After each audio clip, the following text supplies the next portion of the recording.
ਵਾਹਿਗੁਰੂ। ਇੱਕ ਓੰਕਾਰ ਸਤਿਨਾਮ ਕਰਤਾ ਪੁਰਖ ਨਿਰਭਉ ਨਿਰਵੈਰ ਅਕਾਲ ਮੂਰਤ ਅਜੂਨੀ ਸੈਭੰ ਗੁਰ ਪ੍ਰਸਾਦ। ਜਿਤਾ ਜੀਉ ਪਿੰਡ ਸਭ ਤੇਰਾ, ਤੂੰ ਅੰਤਰਜਾਮੀ ਪੁਰਖ ਭਗਵਾਨ। ਦਾਸਨ ਦਾਸ ਕਹਿ ਜਨ ਨਾਨਕ, ਜਿਹਾ ਤੂੰ ਕਰਾਹੇ ਤਿਹਾ ਹਉ ਕਰੀ ਵਖਿਆਨ। ਗੁਰ ਨਾਨਕ ਪਦ ਪੰਕਜ ਬੰਦਨ, ਪਦ ਪੰਕਜ ਬੰਦਨ। ਸਿਮਰਾਂ ਅੰਗਦ ਦੁਖ ਨਿਕੰਦਨ। ਗੁਰ ਅਮਰਦਾਸ ਹਿਰਦੈ ਨਿਤ ਧਿਆਉ, ਹਿਰਦੈ ਨਿਤ ਧਿਆਉ। ਗੁਰ ਰਾਮਦਾਸ ਗੁਣ ਗਾਉ, ਗੁਰ ਅਰਜਨ ਬਿਘਨ ਨ ਕੇ ਨਾਸਕ, ਬਿਘਨ ਨ ਕੇ ਨਾਸਕ। ਗੁਰ ਹਰਗੋਬਿੰਦ ਸ਼ੁਭ ਸੁਮਤਿ ਪ੍ਰਕਾਸ਼ਕ।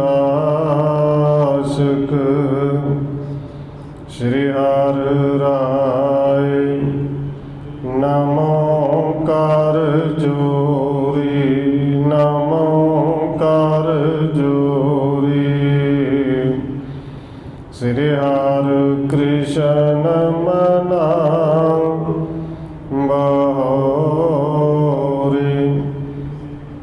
ਗੁਰੂ ਤੇਗ ਬਹਾਦਰ ਪਰਮ ਕਿਰਪਾਲਾ ਜੀ, ਪਰਮ ਕਿਰਪਾਲਾ। ਗੁਰ ਗੋਬਿੰਦ ਸਿੰਘ ਬਿਸਾਲਾ, ਤਰੁ ਤਾਰਾ ਪਰ ਪੁਨ ਪੁਨ ਸੀਸਾ ਜੀ, ਪੁਨ ਪੁਨ ਸੀਸਾ। ਬੰਦੋ ਬਾਰ ਬਾਰ ਜਗਦੀਸ਼ਾ, ਤਰੁ ਤਾਰਾ ਪਰ ਪੁਨ ਪੁਨ ਸੀਸਾ ਜੀ, ਪੁਨ ਪੁਨ ਸੀਸਾ। ਬੰਦੋ ਬਾਰ ਬਾਰ ਜਗਦੀਸ਼ਾ।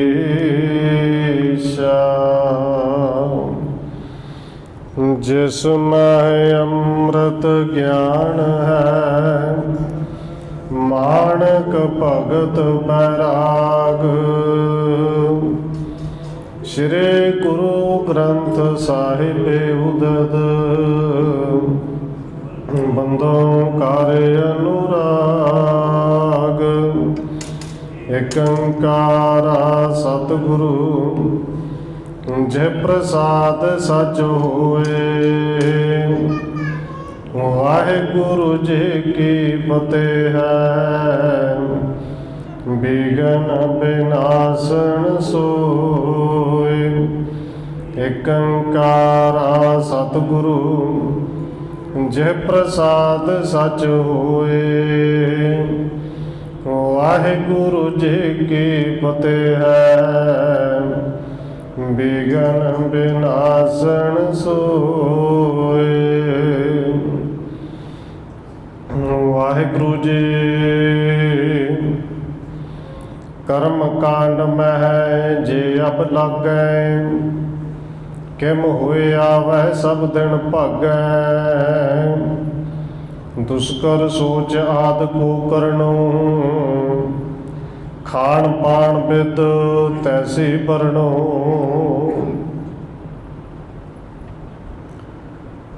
परम सन्मानयोग सतगुरु चवर छतर तखत दे मालिक हाजरा हजूर जहरा जहूर शब्द गुरु जुगों जुग अटल सतगुरु धन श्री गुरु ग्रंथ साहब महाराज सच्चे पातशाह जी की पावन पवित्र हजूरी अंदर जुड़ बैठे सतसंगी जनों, आप जी वड्डे भागा वाले हो जो सत्कारयोग धन माता राजकौर जी के पावन अस्थान गुरुद्वारा मंजी साहिब विखे शामां दे दीवाना दियां हाजरियां भर रहे हो। आओ रोजाना की तरह धन गुरु अमरदास महाराज जी की चल रही लड़ीवार इतिहास कथा के नाल अगलेरी सांझ पाउण तो पहला असीस बख्शिश करो जी, रसना नूं करो पवित्र। जितने भी जुड़ बैठे हो लो हाजरी आपको जी। वाहिगुरु जी का खालसा, वाहिगुरु जी की फतेह। कर्म कांड में जे अब लागै, किम होए आवै सब दिन भागै। कविराज कवि संतोख सिंह जी अगे लिख रहे हैं कि जिवें कल आप जी ने सरवण किया सी, विद्या का बहुत माहर पंडित बेणी है कि जिन्हें जिथे जाता है जाके चर्चा करता, हर एक विद्वान नूं हराउंदा है और हारन वाले दी किताबां खोह के लै आउंदा है कि जे तुसीं जित नहीं सकते किताबां पढ़न दा तुहानूं हक कोई नहीं। ये चलदा चलाउंदा धन गुरु अमरदास जी के चरणों में आया और आके ने गुरु साहब जी नूं समझाउण दा यतन कीता कि अपने सिखां नूं उपदेश दिओ कि ये तीर्थां ते जाण, ये यज्ञ करन, पुण्य दान करन, तां ही इन्हां दा भला होवेगा। ये तप करन, तपस्या वाले पासे तुरन। और धन गुरु अमरदास सच्चे पातशाह जी भावें गुरबाणी दे विच बड़े सिद्धे बोल लिखे ने और पहलों पंडित जी नूं उनके मुताबक बड़े प्यार दे नाल जवाब दिंदे ने भी असीं गरीब जे सिख हाँ, आप असीं गरीब, साडे सिख गरीब, साडे कोल इन्नी समर्था कित्थे यज्ञ कराउंदे फिरीए, इन्नी उम्र कित्थे है, इन्ना समा कित्थे है कि तीर्थां ते भजदे फिरीए। हुण गुरु साहिब जी इसे तरह अगे समझा रहे हैं कि कर्म कांड में जे अब लागै, किम होए आवै सब दिन भागै। जे असीं हुण भी कर्म कांडां च लग गए, क्योंकि कर्म कांड वेख ले सन ना पहलों, तो जो हुण भी कर्म कांडां च फसे रहे, आउण जाण दे विच समा सारा बर्बाद इत्थे हो जाना है। दुष्कर सोच आद को करनो, खाण बाण बिद तैसे बरनो। और गुरु साहिब जी बड़े प्यार के नाल समझा रहे हैं, पंडित जी फिर जिवें दे तुसीं सोच इशनान करदे हो, सुचता रखदे हो, ये काम बड़ा औखा है, क्योंकि काम भी इवें दे करदे सन। कदे पोचा मारना, कदे लकड़ां दे उत्ते पानी तरौंकना, कदे चौंका सुच्चा करना। भी साडे तो सारा कुछ नहीं हुंदा, साडे ते इत्थे सारे इकट्ठे चलदे ने। साडे लंगर विच ते इन्नी सुचता जिवें दी तुसीं रखदे हो वो नहीं रखी जाती, बड़ा औखा काम है। फिर खाण पाण बिद तैसो बरनो, जिवें तुसीं खाण पाण कहते हो ना, किसी के हत्थ का खाना भी नहीं, सुच्चा खाना है, नहा के इशनान करके फिर तैयार करना है, ये भी काम औखा ही है। ये साडे तो साडे सिखा तो नहीं होना। इम अशक्त नर जानो सबै, प्रथम धर्म किम होवै अबै। सतगुरु कहते हैं पंडित जी, जेडे धर्म दी पिछले युगों की गल्लां तुसीं करदे हो ना, ये नहीं हो सकदियां। बस ये समझ लो कि मनुख दे विच इन्नी शक्ति हुई नहीं, और इहदे विच असीं रह के समा बर्बाद भी नहीं करना चाहुंदे, ना सिखां दा करना है। तिन को करत्यो सुख दुख पावै, सुरग बिख्या कब नरक सिधावै। सतगुर जी कहते हैं भाई जे असीं इन्हां कर्मां कांडां विच आप लग के कर्मां कांडां 'च सिੱਖਾਂ ਨੂੰ ਪਾ ਲਿਆ, कर्म कांड करदे तो फिर दुख ते सुख विच फसांगे। पहलों शरीर नूं दुख देंगे कि सुख मिल जाना, तो सुख आ जाए फिर सुखां 'च फस जाएंगे। कदे नरकां 'च फसे तो कदे स्वर्गां 'च फसे। सुरग बिख्या कब नरक सिधावै, क्योंकि तुहाडे मुताबिक तो ही कुछ है ना। और भावें भगत कबीर जी ने तो कह दिता सी कि ना स्वर्गां की लोड़ है, नरक ना नरकां का डर है, ना दुख का प्रवाह है, ना सुख का कोई बहुता शौक है। बस जिथे भी तू रखे अपने चरणों के विच रखे, साडे लई तू चरणों के विच सारा कुछ है। और भगत जी ने कह दिता सी क्या नरक क्या सुरग विचारा, संतन दो रद ये विचारे की ने हुंदे रहणगे, होणगे लोग जांदे होणगे स्वर्गां। पर सतगुर जी कहते हैं ये जेडे कर्म कांड होए ये तो कदे स्वर्गां 'च फसांगे कदे नरकां 'च फसांगे, इस चक्कर 'च पै रहोगे। अब चल पदवी पाए न को, हंता सहत कर्म शुभ हो जो। कहते जेड़ा कर्म संसार दे करन आए हैं वो तो किते नहीं छड्डना, तो हुमे सु हंता सहत कर्म शुभ हो जो। ये कर्म माड़े नहीं बड़े शुभ ने, पर जिंदे विच हंता है हुमे है तो फिर अवचल नगरी नहीं मिलनी, अवचल पदवी नहीं मिलनी।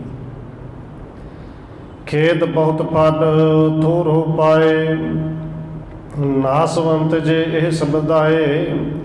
तो ये जेडे कर्मकांड पंडित जी तुसीं कहंदे हो ना, इन्हां विच दुख तो बहुता है, खेद बहुत फल थोर हो पाए, पर इन्हां दा फल जे मिलता भी होगा तो बहुत थोड़ा जिहा मिलता है। ये सारे जेडे फल मिलते भी ने, नासवंत जे यह समुदाय, ये भी सारे नासवंत ही ने। ये फल भी सदा नहीं रहने, सुख भी सदा नहीं रहने। अब कल जुग को समो सुआवा, जिसको राज तिसे को न्यावा। सतगुर जी कहते हैं भाई वो गल्लां हुण छड्डो, हुण कल जुग का समा है। जिसको राज तिसे को न्यावा, जिंदा राज है बस न्याव तो चलता है। ये कह दिए कि जिसकी लाठी उसी की भैंस। हुण तो कल जुग का समा है, इन्हां गल्लां नूं छड्डो। और इत्थे सब तो उत्तम फल जे मिलता है वो सतगुरु जी कहते हैं केवल नाम दे विचों है। और गुरु साहब ने पावन बचन बाणी विच ते बहुत ही समझाए ने। तीर्थ नाम न जाऊं तीर्थ नाम है, तीर्थ शब्द विचार अंतर ज्ञान है। कि साडे लिए गुरु का नाम ही तीर्थ है। गुरु के शब्द के विचार अंदर टिक जाए वो साडे लिए सब तो वड्डा तीर्थ है। भाई जेडे तीर्थां ते तुसीं कहंदे हो साडे तो नहीं जाया जाता। तप आदिक शुभ कर्म महाने, गुर सेवा ते हैव न समाने। और नाल ही सतगुरु जी उस पंडित नूं, क्योंकि विद्वान ने, बोलते भी समझाते भी प्यार नाल ने भी ये जेडे तप तपने, ये जेड़ा पुण्य दान करना, ये जेड़ा तुसीं कहंदे हो तीर्थां ते जाना, कर्म माड़े नहीं, बड़े चंगे होणगे, बड़े शुभ ही ने, ये माड़े नहीं। पर गुरु साहब जी कहते हैं एक गल चेते रखे कि गुर सेवा ते हैव ना समाने। कि गुरु दे सिमरन के बराबर इन्हां विचों कुछ भी नहीं। जे सिमरन है तो सारा कुछ ठीक है, तो जे सिमरन नहीं, जिन्ने मर्जी तप करे जो, लटकी जो पुट्ठे, जिन्ने मर्जी वर्त रख के भुखे मरी जो, और जिन्ना मरना मरी जो। गुरु साहब ने तो कहा है कि सिख ने नहीं मरना, भुखे नहीं मरना, ज़्यादा भी नहीं खाना, भुखे भी नहीं रहना, दोवां तो बचा के रखा। ना जोगी होना है ना भोगी होना है। तप आदिक शुभ कर्म महाने, गुर सेवा ते हैव न समाने। इस करके सतगुरु जी कहते हैं भाई सतनाम को सिमरन सार, भुगत मुक्त दे महद उधार। सतनाम वाहिगुरु का सिमरन ही सब तो सार है, सब तो श्रेष्ठ है। जे जिहड़ी मुक्ति भुगती तुसीं कहंदे हो, नाम दे विचों सारियां प्राप्तां ते नाम विच सारियां बरकतां ने। इस करके भगत कबीर जी कहंदे ने भाई इन्हां तीर्थां तूर्थां नूं छड्डो, पूजो राम एक ही देवा, साचा नामन गुर की सेवा। गुरु की सेवा, गुरु का सिमरन ही सिख वास्ते सच्चा नहाना है, सच्चा तीर्थ है, सच्चा इशनान है। सिमरन सवण भगत बड़ियाई, इस समकल में नह आन बढ़ाई। धन गुरु अमरदास जी कहते ने बेणी जी पंडित जी, सिमरन सरवण भगत वडियाई। सिमरन करना ते सिमरन रब दा परमेश्वर दा कन्ना नाल सुनना भगत लिए सब तो वड्डी वडियाई है। इस समकल में आन बढ़ाई, इस समकल है आन बढ़ाई। कलयुग दे विच इस तो वड्डी वडियाई होर किसी दी नहीं, ना किसी तीरथ दी, ना बरत दी, ना पुन दी, ना दान दी। सब तो वड्डी वडियाई केवल नाम दी है। इस बिन मुक्त न कोई पावै, जो सिकता ते तेल न आवै। सतगुरु जी कहते हैं भाई बेणी जी पंडित जी, नाम तो बिना मुक्ति किसी को नहीं मिली। क्योंकि नाल गुरु साहब जी उदाहरण देंदे ने, जो सिकता ते तेल ना पावै, जिवें रेत होवे। हुण रेत नूं तेलों अपनी कोहली च पा के कोहलू नूं घुमाई जाए, चलाई जाए, चलाई जाए, रेत दे विचों तेल तो नहीं ना निकलदा। हुण गुरु साहब जी कहते हैं ये तेरे वर्त किए हुए, वर्त रखे हुए, तीर्थां ते नहाउणा, ये सारा कुछ करना बस उस रेत की तरह ही है। जे रेत विचों तेल नहीं निकलदा तो इन्हां कर्म कांडां दे विचों मुक्ति या नाम या प्यार नहीं मिलना, कुछ नहीं निकलना। हाँ, सिमरे नाम हरे हंकार, जेड़ा नाम दा सिमरन करदा है, नाम नूं जपदा, उहदे अंदरों नाम हंकार नूं हर दिंदा है, खत्म कर दिंदा है। पर यह कर्म करके तो हंकार सगों वधदा है। और गुरु साहब ने पावन बचन बाणी दे विच बड़ी थावां ते समझाए ने कि एक भा लथे नातिया, दोए भा चढ़िए सहूर। नौं दे नाल पता नहीं कोई एक लैंदा कि नहीं लैंदा, पर गुरु साहब जी कहते दूजा भा दूजा चढ़ता जरूर है, तो वो है मैं दा, होमे दा, कि मैं तो तीर्थ इशनानी हो गया। गुरु साहब जी कहते हैं सिमरन नाम हरे हंकार, सिमरन हंकार नूं खत्म करता है, पर एक कर्म कांड हंकार नूं वाधा दिंदे ने। और होमे नावे नाल विरोध है, दोए ना वसे कठाए।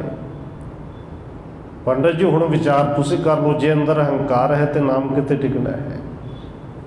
कर्मन मैं यह बदे उधार, एक कर्म कांडा चों सगों ज़्यादा वधदा है। नाम हंकार नूं खत्म करदा है, कर्म कांड हंकार नूं वाधा दिंदे ने, हंकार नूं वधाउंदे ने। सो हंकार है दूषण मूल, गत कांखे धारे नह भूल। इस करके सतगुरु जी कहते हैं बेणी जी, हंकार जिहड़ा है ना पापां दा मूल है। मुक्ति दे चाहवान इस नूं भुल के भी हंकार नूं धारण नहीं करदे, वो हंकार नूं अंदरों कड्ढण दा यतन करदे ने। तुम विद्या पढ़ कही मिसाल, अपरण करो प्रकाश विसाल। पर सतगुरु जी कहते हैं पंडित जी तुसीं विद्या तो बड़ी पढ़ी, तुम विद्या पढ़ कही मिसाल। और विद्या तो एक चानण है ना, मिसाल है, दीवा है। विद्या ने पढ़ाई ने चानण देना सी, रस्ता विखाउणा सी, पर अपरण करो प्रकाश विशाल। होरां नूं तो तू राह विखा रहे हैं, ठीक है, और कई बार दीवा है जिन्हें फड़िया हो उन्होंने राह नहीं दसदा, पर आउण जाण वाले राह वेख के लंघ जांदे ने। बाबा कबीर जी ने पावन बचन भी किया है कि हाथ दीप कुएं पर है। ये दीप, ये दीवा ते ज्ञान है, पढ़ाई विद्या समझ ज्ञान है। ये ज्ञान का दीवा हथ विच फड़िया होवे फिर भी हंकार दे खूह दे विच डिग्गी जाए, हालत होवे दे कि तुसीं लंघ जाओ, आप विच डिगना है। और एक गाथा बड़ी सोहनी आउंदी है कि पंडित जी कथा करते सन मंदिर विच कि राम नाम का नाम जप के पार उतर होंदा, भवसागर तो उतर जाइदा है। एक ग्वाले ने सुनिया कि पंडित जी कहते ने राम रम करिए तो भवसागर तो उतर जाइदा है। वो नदियों पार दुध वेचण आवे रोज, ਮੰਦਰ ਜਾਂਦੇ ਤੇ ਨਹੀਂ ਸੀ, ਕਥਾ ਕੰਨਾਂ 'ਚ ਪੈ ਗਈ। ਦੁੱਧ ਵੇਚ ਕੇ ਜਦੋਂ ਵਾਪਸ ਚੱਲੀ ਤੇ ਯਾਦ ਆ ਗਿਆ ਕਿ ਪੰਡਤ ਜੀ ਕਹਿੰਦੇ ਸਨ ਰਾਮ ਰਾਮ ਕਰਕੇ ਤੇ ਸਾਗਰ ਤਰ ਜੀਦਾ। ਇਹ ਤੇ ਛੋਟੀ ਜੀ ਨਦੀ ਹੈ, ਕਹਿੰਦੇ ਉਹ ਤੇ ਰਾਮ ਰਾਮ ਕਰਦੀ ਨਦੀ ਲੰਘ ਗਈ। ਉਹਦਾ ਰੋਜ਼ ਦਾ ਨੇਮ ਹੀ ਬਣ ਗਿਆ ਜੀ ਕਿ ਜਿਹੜਾ ਰੁਪਈਆ ਇਹਨੂੰ ਮਲਾਹ ਨੂੰ ਦੇਣਾ ਜ਼ਰੂਰੀ ਦੇਣਾ। ਜੇ ਰਾਮ ਰਾਮ ਕਰਕੇ ਨਦੀ ਲੰਘ ਸਕੀ ਤਾਂ ਫਿਰ ਮਲਾਹ ਨੂੰ ਕਦੇ ਦੇਣਾ, ਦੁੱਧ ਵੇਚਣ ਆਉਣਾ, ਵਾਪਸ ਜਾਣਾ, ਨਦੀ ਦੇ ਉੱਤੇ ਲੰਘ ਜਾਣਾ ਜਿਵੇਂ ਪੁਲ ਤੋਂ ਲੰਘਦੀ ਹੈ। ਉਰੇ ਕਥਾ ਸਮਝਾਉਣ ਵਾਸਤੇ ਹੈ। ਕਹਿੰਦੇ ਉਹਨੇ ਪੰਡਤ ਜੀ ਦਾ ਸ਼ੁਕਰਾਨਾ ਕਰਨ ਵਾਸਤੇ ਘਰ ਸੱਦ ਲਿਆ ਕਿ ਅੱਜ ਪ੍ਰਸ਼ਾਦਾ ਛਕਾਉਣਾ ਹੈ, ਕਿ ਮੇਰੇ ਤੇ ਘੱਟੋ ਘੱਟ 50-60 ਰੁਪਏ ਮਹੀਨੇ ਦੇ ਬਚਦੇ ਨੇ, 10-20 ਤੁਹਾਨੂੰ ਭੇਟਾ ਕਰ ਦਿਆ। ਪੰਡਤ ਜੀ ਨੂੰ ਨਾਲ ਤੇ ਲੈ ਗਏ, ਪਰ ਜਦੋਂ ਰਾਮ ਰਾਮ ਕਰਦੇ ਉਹ ਤੇ ਨਦੀ ਤੇ ਤੁਰ ਪਈ। ਤੇ ਪੰਡਤ ਵੇਖੇ ਪਾਣੀ ਬੜਾ ਡੂੰਘਾ, ਜਾਣਾ ਕਿਵੇਂ ਹੈ। ਉਹ ਗਵਾਲਨ ਨੇ ਫਿਰ ਕਿਹਾ ਪੰਡਤ ਜੀ ਆਪੇ ਤੁਸੀਂ ਕਹਿੰਦੇ ਹੋ ਰਾਮ ਰਾਮ ਕਹਿ ਕੇ ਸਾਗਰ ਤਰ ਜੀਦਾ ਹੈ, ਇਹ ਤੇ ਨਦੀ ਹੈ, ਆ ਜਾਓ ਪਿੱਛੇ ਪਿੱਛੇ ਆ ਜਾਓ, ਚਾਹੀਦਾ ਤੇ ਅੱਗੇ ਅੱਗੇ ਤੁਸੀਂ ਲੱਗਦੇ। ਹੁਣ ਪੰਡਤ ਜੀ ਡਰਦਾ ਡਰਦਾ ਪੈਰ ਤੇ ਰੱਖੇ, ਇੱਕ ਪੈਰ ਰੱਖਿਆ, ਦੂਜਾ ਵਿੱਚ ਟੁੱਬੀ ਲੱਗੀ ਕੜਮ, ਭੱਜਿਆ ਵਾਪਸ ਨੂੰ ਨਦੀ ਚੋਂ ਕੋ ਪਾਰ ਨਿਕਲਦਾ ਹੈ। ਹਾਲਤ ਵਿਦਵਾਨ ਸਾਡੇ ਵਰਗੇ ਜਿਹੜੇ 2 ਕਿਤਾਬਾਂ ਪੜ੍ਹ ਜਾਂਦੇ ਨੇ ਇਵੇਂ ਦੀ ਹੈ ਕਿ ਤੁਸੀਂ ਰਾਮ ਰਾਮ ਕਰੋ, ਪਾਰ ਉਤਾਰਾ ਹੋ ਜਾਏਗਾ। ਸੁਣਨ ਵਾਲੇ ਦਾ ਕਿਤੇ ਨਾ ਕਿਤੇ ਹੋ ਵੀ ਸਕਦਾ ਹੈ ਜੇ ਸੁਣ ਕੇ ਕਮਾ ਲੈਣ, ਪਰ ਪੰਡਤ ਜੀ ਤੁਸੀਂ ਤੇ ਦੇਵਾ ਹੱਥ ਦੇ ਵਿੱਚ ਫੜ ਕੇ ਖੂਹ 'ਚ ਛਾਲ ਮਾਰਨ ਵਾਲੀ ਗੱਲ ਲੋਕਾਂ ਨੂੰ ਤਾਂ ਸਮਝਾ ਰਹੇ ਹੋ, ਪਰ ਆਪ ਹਨੇਰੇ 'ਚ ਆਪ ਹੰਕਾਰ ਦੇ ਵਿੱਚ ਤੁਰੇ ਫਿਰਦੇ ਹੋ। ਆਪ ਅੰਧੇਰੇ ਮਹਿੰਗਰ ਪਰੋ, ਔਰਨ ਕਹੋ ਜਗਤ ਤੁਮ ਤਰੋ। ਆਪ ਹਨੇਰੇ 'ਚ ਡਿੱਗੇ ਉੱਤੇ ਹੋਰਾਂ ਨੂੰ ਕਹਿੰਦੇ ਤਰ ਜੋ ਜੀ, ਤਰ ਜੋ, ਲੰਘ ਜੋ, ਹੋਰਾਂ ਨੂੰ ਚਾਨਣ ਮੰਡੀ ਹੁੰਦੇ ਹੋ। ਉਰ ਹੰਕਾਰ ਤੋਹੇ ਅਬ ਐਸੇ, ਵਿਜੈ ਤਰਲੋਕੇ ਠਾਨੇ ਜੈਸੇ। ਕਹਿੰਦੇ ਪੰਡਤ ਜੀ ਵਿਚਾਰ ਕਰਕੇ ਦੇਖ ਤੇਰੇ ਅੰਦਰ ਕਿੰਨਾ ਹੰਕਾਰ ਭਰਿਆ ਹੋਇਆ ਹੈ, ਜਿਹੜੇ ਤਿੰਨਾਂ ਲੋਕਾਂ ਨੂੰ ਜਿੱਤਣ ਦੇ ਤੂੰ ਇਰਾਦਾ ਬਣਾਇਆ, ਇਹ ਹੰਕਾਰ ਤੋਂ ਬਿਨਾਂ ਥੋੜ੍ਹੀ ਬਣਦਾ ਹੈ। ਵੀ ਜਿੱਤ ਕੇ ਤੂੰ ਕਿਹੜਾ ਰਾਜ ਲੈਣਾ ਹੈ, ਪੜ੍ਹਾਈ ਵਿਦਿਆ ਕਿਸੇ ਨੂੰ ਹਰਾ ਕੇ ਤੂੰ ਕੀ ਲੈਣਾ ਹੈ। ਪੜ੍ਹਾਈ ਦਾ ਵਿਦਿਆ ਦਾ ਗਿਆਨ ਦਾ ਮਤਲਬ ਤੇ ਸੀ ਕਿ ਅੰਦਰ ਦਾ ਹੰਕਾਰ ਦੂਰ ਹੁੰਦਾ, ਆਪ ਸਿੱਧੇ ਰਸਤੇ ਤੁਰਦਾ, ਹੋਰਨਾਂ ਨੂੰ ਤੁਰਦਾ। ਮਨ ਮਹਿ ਜੀਤਿਓ ਛਤਰ ਵਿਸਾਲਾ, ਅਪਰ ਜਿਤ ਪੇ ਕਿਆ ਫਲ ਪਾਲਾ। ਕਹਿੰਦੇ ਅਸਲ ਵਿੱਚ ਤੂੰ ਸੰਸਾਰ ਨੂੰ ਜਿੱਤਣ ਤੁਰਿਆ ਹੈ, ਸੰਸਾਰ ਤੇ ਨਹੀਂ ਜਿੱਤਿਆ ਜਾਣਾ। ਤੇ ਪੰਡਤ ਜੀ ਕਿੰਨਾ ਚੰਗਾ ਹੋਵੇ, ਸੰਸਾਰ ਨੂੰ ਜਿੱਤਣ ਦੇ ਬਜਾਏ ਇੱਕ ਮਨ ਨੂੰ ਜਿੱਤ ਲੈਂਦੇ। ਮਨ ਨਾ ਜਿੱਤਿਓ ਛਤਰ ਵਿਸਾਲਾ, ਜਿਹੜਾ ਤੇਰਾ ਸਭ ਤੋਂ ਵੱਡਾ ਦੁਸ਼ਮਣ ਹੈ ਮਨ, ਜਿਹੜਾ ਤੇਰੇ ਅੰਦਰ ਹੰਕਾਰ ਲਿਆਉਂਦਾ ਹੈ, ਜਿੱਤਣਾ ਤੈਨੂੰ ਸੀ। ਤੇ ਹੋਰਾਂ ਨੂੰ ਜਿੱਤ ਕੇ ਤੈਨੂੰ ਫਾਇਦਾ ਵੀ ਕੀ, ਲਾਭ ਕੀ ਹੈ। ਔਰ ਗੁਰੂ ਸਾਹਿਬ ਨੇ ਪਾਵਨ ਬਚਨ ਕਹੇ ਨੇ, ਮਨ ਜਿੱਤੈ ਜਗ ਜੀਤ। ਕਿ ਭਈ ਸਾਨੂੰ ਤੇਰੇ ਵਾਂਗੂ ਇਕੱਲੇ ਇਕੱਲੇ ਕੋਲ ਜਾ ਕੇ ਸੰਸਾਰ ਜਿੱਤਣ ਦੀ ਲੋੜ ਨਹੀਂ। ਸਿੱਖਾਂ ਨੂੰ ਅਸੀਂ ਤਾਂ ਉਪਦੇਸ਼ ਦਿੰਦੇ ਆਪਣੇ ਮਨ ਨੂੰ ਜਿੱਤ ਲਵੋ, ਬਸ ਤੁਹਾਡੇ ਸਾਰਿਆਂ ਦੀ ਜਿੱਤ ਹੈ। ਸਿੱਖਿਆ ਹਜ਼ਾਰੋਂ ਤਰੇ ਹਮਾਰੇ, ਸਤਨਾਮ ਜਪ ਨਿਰਹੰਕਾਰੇ। ਸਤਿਗੁਰੂ ਕਹਿੰਦੇ ਨੇ ਪੰਡਤ ਜੀ ਸਾਡੇ ਸਿੱਖਾਂ ਦੀ ਚਿੰਤਾ ਤੁਸੀਂ ਨਾ ਕਰੋ। ਧੰਨ ਗੁਰੂ ਨਾਨਕ ਸਾਹਿਬ ਜੀ ਦੇ ਸਿੱਖ ਹਜ਼ਾਰਾਂ ਹੀ ਸਿੱਖ ਨੇ ਜਿਹੜੇ ਕੇਵਲ ਸਤਨਾਮ ਵਾਹਿਗੁਰੂ ਕਹਿ ਕੇ ਇਸ ਭਵ ਸਾਗਰ ਤੋਂ ਤਰ ਗਏ ਨੇ। ਸਤਨਾਮ ਜਪ ਨਿਰਹੰਕਾਰ, ਉਹ ਹੰਕਾਰ ਉਹਨਾਂ ਨੇ ਅੰਦਰੋਂ ਮਾਰ ਲਿਆ ਹੈ ਤੇ ਨਾਮ ਤੇ ਜਪਣਾ ਹੀ ਇਸੇ ਕਰਕੇ ਹੈ। ਔਰ ਗੁਰੂ ਸਾਹਿਬ ਜੀ ਫਿਰ ਸਮਝਾਉਂਦੇ ਨੇ ਭਾਈ ਇਹ ਜਿਹੜੇ ਤੀਰਥ ਨੇ ਸਾਰੇ ਨਾਮ ਦੇ ਵਿੱਚ ਹੀ ਨੇ, ਤੇ ਜਿਹੜੇ ਤੀਰਥ ਤੁਸੀਂ ਕਹਿੰਦੇ ਹੋ ਭਗਤ ਕਬੀਰ ਜੀ ਨੇ ਔਰ ਗੁਰੂ ਗ੍ਰੰਥ ਸਾਹਿਬ ਨੇ ਭਾਵੇਂ ਉਦਾਹਰਨਾਂ ਬੇਨਤੀ ਦਿੱਤੀਆਂ ਨੇ, ਕਿਉਂਕਿ ਕਥਾ ਆਪਾਂ ਇਤਿਹਾਸ ਦੀ ਕਰ ਰਹੇ ਹਾਂ। ਪਰ ਸਤਿਗੁਰੂ ਜੀ ਨੇ ਇੱਕ ਉਦਾਹਰਨ ਸੁਣਾਈ ਬਾਬਾ ਕਬੀਰ ਜੀ ਦੀ, ਕਿ ਜਿੱਥੇ ਤੁਸੀਂ ਕਹਿੰਦੇ ਹੋ ਗੰਗਾ ਤੇ ਇਸ਼ਨਾਨ ਕਰਕੇ ਮੁਕਤੀ ਪ੍ਰਾਪਤ ਹੁੰਦੀ, ਮੁਕਤੀ ਮਿਲਦੀ ਹੈ, ਤੇ ਬਾਬਾ ਕਬੀਰ ਜੀ ਕਹਿੰਦੇ ਨੇ ਪੰਡਤ ਜੀ ਆਹ ਡੱਡੂ ਫੜ ਕੇ ਵੇਖੂਗਾ ਇਹਦੇ 'ਚ ਕੀ ਕਮੀ ਰਹਿ ਗਈ, ਤੇ ਰਹਿੰਦੇ ਪਾਣੀ 'ਚ ਹੈ, ਇਹਦਾ ਖਾਨਦਾਨ ਮੁਕਤੀ ਕੋਈ ਨਹੀਂ ਹੋਇਆ, ਇਹ ਗੰਗਾ ਦੇ ਵਿੱਚੋਂ ਕੱਢ ਕੇ ਫੜਾਇਆ ਹੈ। ਔਰ ਪਾਵਨ ਬਚਨ ਧੰਨ ਗੁਰੂ ਗ੍ਰੰਥ ਸਾਹਿਬ ਦੇ ਵਿੱਚ ਆਪ ਸਭ ਨੂੰ ਚੇਤੇ ਵੀ ਆ ਗਏ ਹੋਣੇ ਕਿ ਜਲ ਕੇ ਮੱਜਣ ਜੇ ਗਤ ਹੋਵੈ, ਨਿਤ ਨਿਤ ਮੇਂਢਕ ਨਹਾਵੈ, ਜੈਸੇ ਮੇਂਢਕ ਤੈਸੇ ਉਏ ਨਰ। फिर जोनी आवे। पंडित डूबे गिनती माही, और अहंकार धार बह जाही। सतगुर जी कहते ने पंडित जिहड़े ने बस गिनती मिनती च डुੱਬ जाते हैं। पंडित विद्वान पढ़े लिखे वो गिनतियां मिनते च डुੱਬ जाते हैं। इन्नी किताबां इन्ने 100 पढ़ दी, इन्नी 1000 पढ़ दी, पर जिन्नियां पढ़ते हैं उन्ना ज़्यादा हंकार। और हंकार धार बह जाही, वो जो कुछ पढ़िया है जिन्ना ज्ञान है हंकार दे विच सारे गर्क हो जाता है। और धन गुरु तेग बहादुर साहब जी कहते हैं कि पंडित जी ये जिहड़ा तुसीं जो कुछ करते हो ना, तीर्थ बरत अरदान कर, मन में धरै गुमान, नानक निहफल जात ते ज्यों कुंचर इशनान। ये तुहाडा सारे कीते हुए कर्मकांड ते इवें ने जिवें हाथी नूं पानी नाल नवाउणा है। जिन्ना मर्जी नवाओ, खे उन्हें अपने उत्ते पाउणी पाउणी है। सुन पंडित ने हृदय विचारा, विद्या मह होवत हंकारा। हुण ये सुन के पंडित बेणी विचार करता कि गल तो गुरु साहब जी ठीक कह रहे हैं, क्योंकि जो सीधा ही समझाते कि छाड़े पखंड तो हो सकता उठ के भज जाता, कोई गल पल्ले पैंदी तां।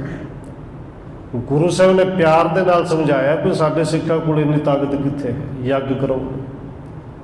साडे सिक्खां कोल इन्नी हिम्मत कित्थे कि तीर्थां ते जांदे फिर, इन्नी उम्र ही कित्थे भज भज के वैसे खत्म हो जानी है। हुण गल समझ विच आई, पंडित विचार कर रहे है कि विद्या मैं होवत हंकारा। गल तो ठीक कहते हैं, जिन्नी विद्या पढ़ी, जिन्नी ज़्यादा पढ़ी, उन्ने ज़्यादा नाल हंकार इकट्ठा होता रहा। निरअहंकार परम पद पावै। और ये भी गल सच्ची है, अंदर अहंकार ना होवे, निरअहंकार हो जाए, अहंकार नूं मार दे, परम पद भी मिलदी तां है। क्योंकि होमे दे नाल ते नाम दा विरोध है। होमे नावे नाल विरोध है, दोए ना वसे एक ठाए। ये गल बिल्कुल सच्ची पंडित नूं समझ आ गई। जे अंदर मैं ही मैं है तो फिर तू कितों आनी है। जब हम होते तब तू ना ही, अब तू ही मैं ना ही। जदों मैं खत्म हो गई बस तू ही तू है। सतनाम जप दोष नसावै। हुण पंडित नूं ये गल समझ आ गई कि सतनाम वाहिगुरू दा मंत्र, गुर मंत्र जप के ये जिहड़े दोष ने अंदरों दूर हो सकते हैं। या ते जता जोग गुरबानी, मैं पावों कुछ होए निर्मानी। इस करके पंडित विचार करता कि गुरु साहब की बाणी, गुरु साहब के बचन यथा योग बिल्कुल सच ने। मैं पावों कुछ होए निर्मानी। जे मैं हुण कुछ निमरता दे विच आ जा, हंकार नूं छड्ड देवां तो गुरु साहब की कृपा हो जाए तो कुछ ना कुछ गुरु साहब तो प्राप्त कर लवां। गुर दर्शन ते मार्ग सूझा, पयो दीन उपदेसे बूझा। क्योंकि पहलों भी बेनती की, जिहड़ी पढ़ाई है ज्ञान है दीवा है, पर बुझिया होया दीवा चुकी फिरदा सी। धन गुरु अमरदास जी के दर्शन होए, बचन सुने, वो दीवा अंदरों जग गया। गुर दर्शन ते मार्ग सूझा। गुरु दीवे दे नाल मिल के दीवा अंदर बलिया तो मार्ग दी रस्ते की समझ लगी। तो जदों ही समझ लगी कहते भयो देन उपदेशे बूझा। दीन हो के हथ जोड़ के कहते सतगुरु जी फिर जिहड़ा उपदेश सिखां नूं दिंदे हो, किरपा करो वो उपदेश हुण मैनूं भी दे दिओ। भयो देन उपदेशे बूझा, वो सिक्खे दी दात मैनूं भी दिओ, उपदेश मैनूं भी बख्शो। मैं विद्या बहु पठे विचारे, त्यों त्यों मम और बध्यो हंकारे। सतगुरु जी विद्या मैं बहुत पढ़ी, विद्या के विचार बहुत की, चर्चा बहुत की, पर जिन्नी चर्चा की, जिन्नी पढ़ी, जिन्नी यतन किया होर पढ़न का, उन्ना ज़्यादा हंकार भी वधदा गया।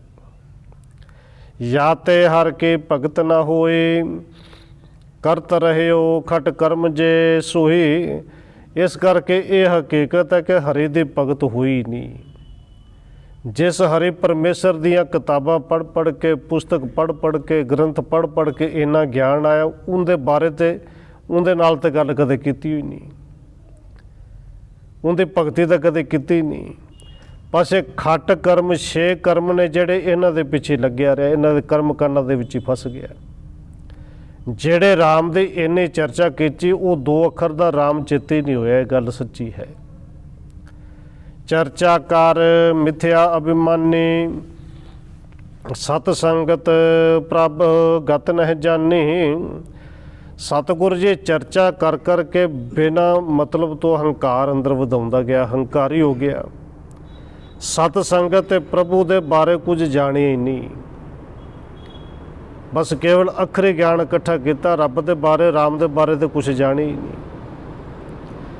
ਤੁਮਰੇ ਬਚ ਪ੍ਰਤਾਪ ਮੈਂ ਜਾਣਿਓ, ਆਪਣੋ ਹਿਰਦਾ ਦ੍ਰਿੜਤ ਪਹਿਚਾਨਿਓ। ਸਤਿਗੁਰ ਜੀ ਤੁਹਾਡੇ ਬਚਨਾਂ ਦੇ ਸਦਕਾ ਪਰਮੇਸ਼ਰ ਦੇ ਰਸਤੇ ਤੇ ਜਾਣ ਲਈ ਹੁਣ ਕੁਝ ਨਾ ਕੁਝ ਸਮਝ ਆਈ ਹੈ। ਆਪਣਾ ਹਿਰਦਾ ਅੰਦਰੋਂ ਕੋਮਲ ਹੁੰਦਾ ਨਜ਼ਰ ਆਇਆ, ਪਛਾਣਿਆ ਹੈ।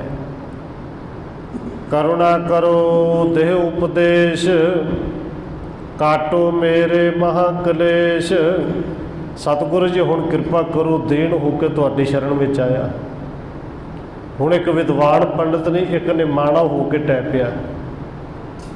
ਤੇ ਸਤਿਗੁਰੂ ਜੀ ਕਿਰਪਾ ਕਰੋ, ਹੁਣ ਸਿੱਖੀ ਦੀ ਦਾਤ ਦਿਓ, ਮੈਨੂੰ ਉਪਦੇਸ਼ ਬਖਸ਼ੋ ਕਿ ਹੁਣ ਮੈਂ ਕਰਾਂ ਕਿ ਮੇਰਾ ਅੰਦਰ ਦਾ ਜਿਹੜਾ ਕਲੇਸ਼ ਦੂਰ ਹੋ ਜਾਏ। ਮਨ ਮੈਂ ਬਸ ਆਵੇ ਕਿਸ ਰੀਤ, ਕਾਮ ਕ੍ਰੋਧ ਹੰਕਾਰੇ ਨੀਤ। ਸਤਿਗੁਰੂ ਜੀ ਹੁਣ ਕਿਰਪਾ ਕਰੋ, ਸਮਝਾਓ, ਉਪਦੇਸ਼ ਦਿਓ ਕਿ ਮਨ ਜਿਹੜਾ ਹੈ ਕਿਵੇਂ ਵਸ ਵਿੱਚ ਆਵੇ। ਮਨ ਮੈਂ ਬਸ ਆਵੇ ਕਿਸ ਰੀਤ, ਇਹ ਮੇਰਾ ਮਨ ਕਿਹੜੇ ਵਸ ਵਿੱਚ ਆਵੇ, ਕਿਵੇਂ ਵਸ ਵਿੱਚ ਆਵੇ। ਔਰ ਸਤਿਗੁਰੂ ਜੀ ਕਹਿੰਦੇ ਨੇ, ਪੰਡਤ ਜੀ ਹੁਣ ਵਿਚਾਰ ਕਰੋ ਕਿ ਮਨ ਅੱਜ ਤੱਕ ਕਿਹਦੇ ਵਸ ਵਿੱਚ ਸੀ। ਕਰਨਾ ਤੇ ਮਨ ਨੂੰ ਆਪਣੇ ਵਸ ਵਿੱਚ ਸੀ, ਪਰ ਮਨ ਕਿਹਦੇ ਵਸ ਵਿੱਚ ਹੈ। ਔਰ ਬੇਣੀ ਪੰਡਤ ਜੀ ਕਹਿੰਦੇ ਨੇ, ਕਾਮ ਕ੍ਰੋਧ ਅਹੰਕਾਰੇ ਨੀਤ।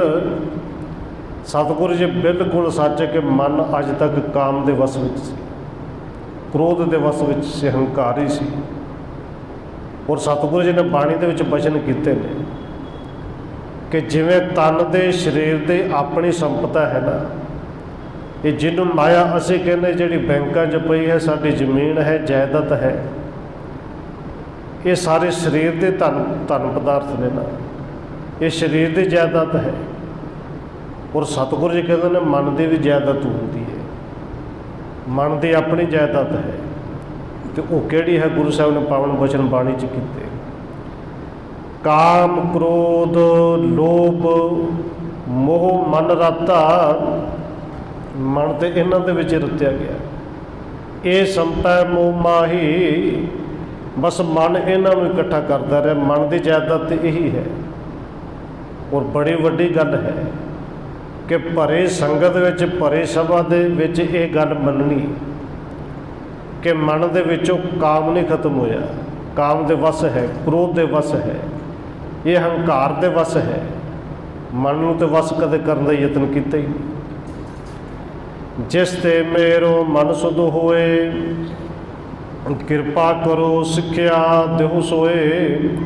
ਪਰ ਸਤਿਗੁਰੂ ਜੀ ਹੁਣ ਕਿਰਪਾ ਕਰੋ ਜਿਹਦੇ ਨਾਲ ਮਨ ਸਾਫ਼ ਹੋ ਜਾਏ, ਨਿਰਮਲ ਹੋ ਜਾਏ, ਜਿਹਦੇ ਕਰਕੇ ਮਨ ਜਿਹੜਾ ਆਪਣੇ ਵਸ ਵਿੱਚ ਆ ਜਾਏ। ਮਨ ਇਹਨਾਂ ਨੂੰ ਵਸ ਵਿੱਚ ਰੱਖੇ ਨਾ, ਕਾਮ ਕ੍ਰੋਧ ਲੋਭ ਹੰਕਾਰ ਦੇ ਵਸ ਵਿੱਚ ਆਪ ਨਾ ਹੋਵੇ। ਕਿਰਪਾ ਕਰੋ ਸਿੱਖਿਆ ਦਿਓ ਸੋਏ, ਮੈਨੂੰ ਐਸੀ ਸਿੱਖਿਆ, ਐਸਾ ਉਪਦੇਸ਼ ਬਖਸ਼ੋ। ਬੇਣੇ ਕੇ ਬਿਨ ਤੇ ਸੁਣ ਸਰੋਣ, ਬੋਲੇ ਸਤਿਗੁਰ ਕਰਨਾ ਪਾਉਣ। ਜਦੋਂ ਪੰਡਿਤ ਬੇਣੀ ਜੀ ਨੇ ਇੰਨੀ ਨਿਮਾਨਤਾ ਦੇ ਵਿੱਚ, ਇੰਨੀ ਨਿਮਰਤਾ ਦੇ ਵਿੱਚ ਆ ਕੇ ਬੇਨਤੀ ਕੀਤੀਆਂ, ਚਰਨ ਫੜ ਲਏ, ਤੇ ਬੇਣੀ ਦੇ ਇਹ ਬੇਨਤੀ ਸੁਣ ਕੇ ਸਤਿਗੁਰੂ ਧੰਨ ਗੁਰੂ ਅਮਰਦਾਸ ਮਹਾਰਾਜ ਸੱਚੇ ਪਾਤਸ਼ਾਹ ਜੀ, ਜਿਹੜੇ ਹਮੇਸ਼ਾ ਹੀ ਕਿਰਪਾ ਦੇ ਘਰ ਵਿੱਚ ਰਹਿੰਦੇ ਨੇ, ਸਤਿਗੁਰੂ ਧੰਨ ਗੁਰੂ ਅਮਰਦਾਸ ਜੀ ਨੇ ਫਿਰ ਪਾਵਨ ਬਚਨ ਕੀਤੇ। ਜਿਸ ਤੇ ਮਨ ਵਿਕਾਰ ਕਰ ਨਾਸ, ਭਇਓ ਵਿਸਾਰ ਸੋ ਹਿਰਦੈ ਪ੍ਰਕਾਸ਼। ਤੇ ਸਤਿਗੁਰੂ ਜੀ ਨੇ ਉਹ ਪਾਵਨ ਬਚਨ ਕੀਤੇ ਜਿਹੜੇ ਬਚਨ ਸੁਣ ਕੇ ਬੇਣੀ ਪੰਡਤ ਜੀ ਦੇ ਅੰਦਰ ਦੇ ਸਾਰੇ ਵਿਕਾਰਾਂ ਦਾ ਨਾਸ ਹੋ ਗਿਆ। ਭਇਓ ਬਿਲਾਸ ਸੋ ਹਿਰਦੈ ਪ੍ਰਕਾਸ਼, ਅੰਦਰ ਇੰਨਾ ਆਨੰਦ ਆਇਆ, ਇੰਨਾ ਪ੍ਰਕਾਸ਼ ਹੋਇਆ ਕਿ ਅਸਲ ਵਿੱਚ ਹੈ ਤੇ ਪੜ੍ਹਿਆ ਲਿਖਿਆ ਸੀ, ਪਰ ਇਵੇਂ ਦੇ ਪੜ੍ਹੇ ਲਿਖੇ ਨੂੰ ਧੰਨ ਗੁਰੂ ਨਾਨਕ ਸਾਹਿਬ ਜੀ ਮੂਰਖ ਵੀ ਕਹਿੰਦੇ ਨੇ ਨਾ, ਕਿ ਪੜ੍ਹਿਆ ਮੂਰਖ ਆਖੀਐ, ਜਿਸ ਲੱਭ ਲੋਭ ਅਹੰਕਾਰ। ਉਹਦੇ ਅੰਦਰ ਤੇ ਸਾਰਾ ਕੁਛ ਹੀ ਸੀ, ਅੰਦਰ ਦੇ ਉਹ ਮੂਰਖਤਾ ਦੂਰ ਹੋ ਗਈ, ਅੰਦਰ ਉਹ ਪ੍ਰਕਾਸ਼ ਹੋ ਗਿਆ। ਤੇ ਸਤਿਗੁਰੂ ਜੀ ਨੇ ਬਚਨ ਕਿਹੜੇ ਕਹੇ? ਮਲਾਰ ਮਹੱਲਾ ਤੀਜਾ, ਘਰ ਦੂਜਾ, ਇੱਕ ਓੰਕਾਰ ਸਤਿਗੁਰ ਪ੍ਰਸਾਦ। ਮਲਾਰ ਰਾਗ ਦੇ ਵਿੱਚ ਘਰ ਦੂਜੇ ਦੇ ਵਿੱਚ ਧੰਨ ਗੁਰੂ ਅਮਰਦਾਸ ਸੱਚੇ ਪਾਤਸ਼ਾਹ ਨੂੰ ਸ਼ਬਦ ਉਚਾਰਨ ਕੀਤਾ ਤੇ ਕਵੀ ਸੰਤੋਖ ਸਿੰਘ ਨੇ ਇੱਥੇ ਦਰਜ ਕੀਤਾ ਹੈ। ਔਰ ਸਤਿਗੁਰੂ ਜੀ ਸ਼ਬਦ ਉਚਾਰਨ ਕਰਦੇ ਕਹਿੰਦੇ ਨੇ ਉਹ ਰੱਬ ਪਰਮੇਸ਼ਰ ਇੱਕ ਹੈ, ਸਰਬ ਵਿਆਪੀ ਹੈ। ਤੇ ਪੰਡਤ ਜੀ ਸਤਿਗੁਰੂ ਪ੍ਰਸਾਦ ਉਹ ਗੁਰੂ ਦੀ ਕਿਰਪਾ ਨਾਲ ਹੀ ਮਿਲਦਾ ਹੈ। ਅੱਜ ਜਿਹੜੀ ਕਿਰਪਾ ਤੇਰੇ ਤੇ ਹੋਈ, ਇਹ ਮਨ ਗਿਰਹਿ ਕਿ ਇਹ ਮਨ ਉਦਾਸੇ, ਕਿ ਇਹ ਮਨ ਅਵਰਣ ਸਦਾ ਅਬਨਾਸੇ। ਸਤਿਗੁਰੂ ਜੀ ਕਹਿੰਦੇ ਨੇ ਭਾਈ ਜੇ ਵਿਚਾਰ ਕਰਨੀ ਤੇ ਮਨ ਦੇ ਨਾਲ ਵਿਚਾਰ ਕਰ, ਮਨ ਨੂੰ ਪੁੱਛ। ਇਹ ਮਨ ਗਿਰਹਿ ਕਿ ਇਹ ਮਨ ਉਦਾਸੀ, ਮਨ ਦੇ ਨਾਲ ਮਨ ਨੂੰ ਸਵਾਲ ਕਰਨਾ ਵੀ ਗ੍ਰਸਤੀ ਹੈ ਕਿ ਉਦਾਸੀ ਹੈ। ਕਿ ਇਹ ਮਨ ਅਵਰਣ ਸਦਾ ਅਬਨਾਸੀ, ਕਿ ਇਹ ਮਨ ਜਿਹੜਾ ਹੈ ਜਦੋਂ ਅਬਨਾਸੀ ਦੇ ਨਾਲ ਜੁੜਿਆ ਜਾਂ ਜਾਤ ਪਾਤ ਦੇ ਵਿੱਚ ਹੀ ਫਸਿਆ ਪਿਆ। ਇਸ ਮਨ ਨੂੰ ਪੁੱਛੋ ਕਿ ਇਹ ਮਨ, ਕਿ ਇਹ ਮਨ ਚੰਚਲ, ਕਿ ਇਹ ਮਨ ਬੈਰਾਗੀ। ਸਤਿਗੁਰੂ ਜੀ ਕਹਿੰਦੇ ਨੇ ਮਨ ਨੂੰ ਪੁੱਛ ਕੇ ਦੇਖੋ ਮਨ ਚੰਚਲ ਹੈ ਕਿ ਬੈਰਾਗੀ ਹੈ। ਚੰਚਲ ਕਿਹਨੂੰ ਕਹਿੰਦੇ ਨੇ ਜੀ? ਆ ਛੋਟੇ ਛੋਟੇ ਬੱਚੇ ਤੁਰੇ ਫਿਰਦੇ ਨੇ, ਚੰਚਲ ਨੇ।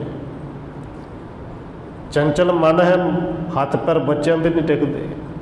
ਔਰ ਮਨ ਬਿਲਕੁਲ ਉਸ ਬੱਚੇ ਦੀ ਤਰ੍ਹਾਂ ਚੰਚਲ ਹੈ ਜਿਹੜਾ ਇੱਕ ਖਿਣ ਟਿਕਦਾ ਹੀ ਨਹੀਂ। ਇੱਕ ਖਿਣ ਪਲ ਥਿਰ ਨਾ ਰਹਾਈ, ਇੱਕ ਮਿੰਟ ਵਾਸਤੇ, ਇੱਕ ਪਲ ਵਾਸਤੇ ਨਹੀਂ ਟਿਕਦਾ।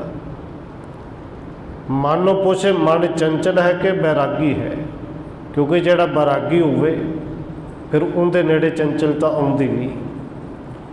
ਇਹ ਮਨ ਕੋ ਮਮਤਾ ਕਿੱਥੋਂ ਲੱਗੇ? ਜੇ ਇਹ ਮਨ ਮਮਤਾ ਦੇ ਵਿੱਚ ਫਸਿਆ ਤੇ ਮਨ ਨੂੰ ਪੁੱਛ ਕੇ ਮਨਾ ਤੈਨੂੰ ਮਮਤਾ ਲੱਗੀ ਕਿੱਥੋਂ? ਕਿਉਂਕਿ ਧੰਨ ਗੁਰੂ ਅਮਰਦਾਸ ਜੀ ਦੇ ਪਾਵਨ ਬਚਨ ਆਪਾਂ ਪੜ੍ਹਦੇ ਹਾਂ ਨਾ, ਕਿ ਜੇ ਮਨ ਗੁਰੂ ਸਾਹਿਬ ਜੀ ਕਹਿੰਦੇ ਨੇ ਸਭ ਤੋਂ ਵੱਡਾ ਦੁਸ਼ਮਣ ਹੈ, ਪਰ ਸਤਿਗੁਰੂ ਧੰਨ ਗੁਰੂ ਅਮਰਦਾਸ ਜੀ ਕਹਿੰਦੇ ਨੇ ਮਨ ਵਰਗਾ ਮਿੱਤਰ ਵੀ ਕੋਈ ਨਹੀਂ।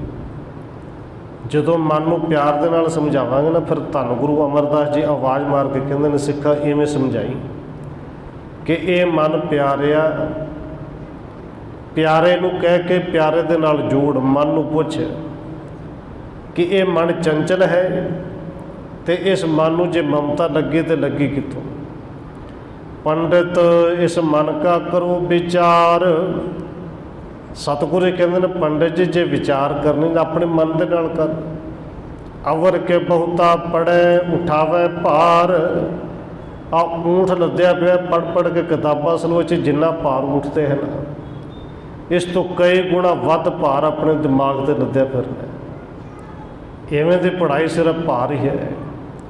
ਕਹਿੰਦੇ ਇਹ ਅਵਰ ਕੇ ਬਹੁਤਾ ਪੜ੍ਹੇ ਉਠਾਵੇਂ ਭਾਰ, ਇਹਨਾਂ ਪੜ੍ਹਨ ਦੀ ਕੀ ਲੋੜ ਹੈ? ਜੇ ਭਾਰ ਹੀ ਚੁੱਕਣਾ ਹੈ, ਭਾਰ ਤਾਂ ਫਿਰ ਊਂਠ ਵੀ ਚੁੱਕਦਾ ਹੈ, ਗਧਾ ਵੀ ਚੁੱਕਦਾ ਹੈ।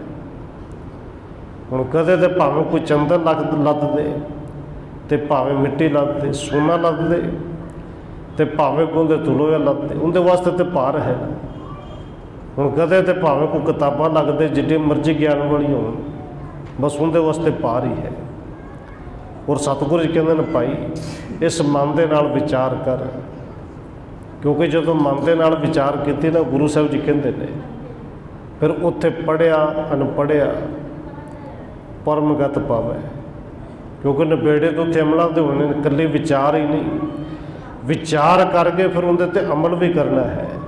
ਔਰ ਸਤਿਗੁਰੂ ਧੰਨ ਗੁਰੂ ਅਮਰਦਾਸ ਜੀ ਨੇ ਪਾਵਨ ਬਚਨ ਕਿਹਾ, 5 ਪਦਿਆਂ ਦਾ ਇਹ ਸ਼ਬਦ ਹੈ, ਇੱਕ ਪਦੇ ਦੀ ਵਿਚਾਰ ਕੀਤੀ ਹੈ। ਸਮੇਂ ਦੇ ਮੁਤਾਬਕ ਕਿਤਨੀ ਬੇਨਤੀਆਂ ਪ੍ਰਵਾਨ ਕਰਨੀਆਂ, ਬਾਕੀ 4 ਪਦਿਆਂ ਦੀ ਅੱਖਰੀ ਅਰਥ ਆਪਾਂ ਕੱਢ ਕਰਾਂਗੇ। ਹੋਈਆਂ ਭੁੱਲਾਂ ਦੀ ਖਿਮਾ। ਆਓ 1-2 ਮਿੰਟ ਹੋਰ ਰਸਨਾ ਦੇ ਨਾਲ ਹਾਜ਼ਰੀ ਲਵਾਈਏ, ਫਿਰ ਸਮਾਪਤੀ ਹੈ ਜੀ।